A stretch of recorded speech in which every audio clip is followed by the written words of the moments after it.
Morning. It's Friday. Finally, Friday's come, and this morning I'd like to talk about the folly of honoring ourselves. Proverbs 12:9 says, "He that is despised and hath a servant is better than he that knoweth or that honoreth himself and lack bread." Hudson Taylor was once scheduled to speak at a large church in Melbourne, Australia. And the moderator of the service there he introduced the missionary in eloquent, glowing terms, and he just kind of went on and on and on about all that Hudson Taylor had done, and he was telling all of them about everything that he had accomplished in China, and just went on praising all that he had done. And when he presented him to the people, he introduced him as our illustrious guest. And Hudson Taylor didn't know what to do at first. He just kind of stood there when he came up at the podium. And before he opened his message, he opened it by saying, "Dear friends, I am the little servant of an illustrious master." So he was introduced as the illustrious guest. But he said, "No, I am a little servant of an illustrious master." But we live in a day that encourages people from self-promotion. That it's all about themselves. Toot your own horn and tell people, show people how great you are. Even, remember we had the commercial not too long ago, "I will be great, I will be great." Well, that was a terrible commercial. What if you aren't great? What's wrong with being good at something? Not everybody's great. And so that's just setting yourself up for failure. But that was our society says. Toot your own horn. I will be great. We see people go to incredible lengths to be famous. What about reality TV?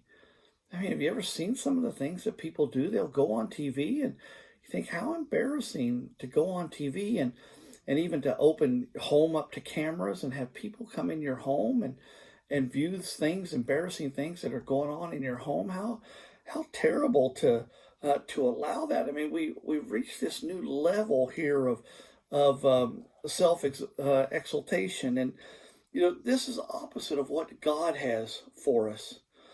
Our focus isn't on us; it's on Him, on honoring Him and on glorifying Him. Matter of fact, John the Baptist. When you read about John the Baptist, he had great crowds that were following him, and he was baptizing a lot of people after he gave his messages.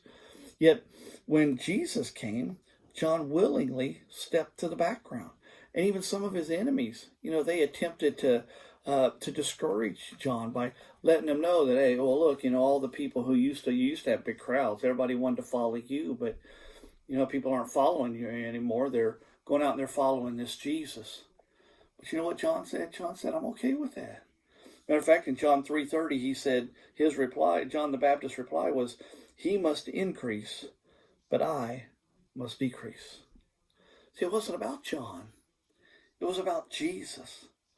And that's what God's looking for today. God's looking for servants for His glory rather than their recognition, rather than their fame. But it seems like so many people today, their ministry's about them. And it's not about God. It was President Ronald Reagan who was fond of saying this phrase: "There's no limit to what you can do if you don't care who gets the credit." Boy, how true that is today. And it's in every facet of life. Now listen to this again.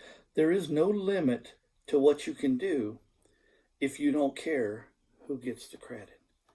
See, our day today ought to be about honoring God.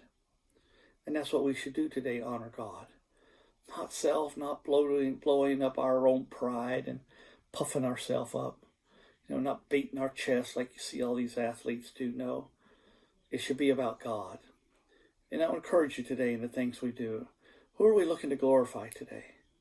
We need to strive today and go out purposefully so that we can go out and glorify God and tell people about Him and let them know that it's He that can save them. It's He that can get them to heaven, not us. It's all about God. It's not about us. So think about that today. You have a great day. Thanks.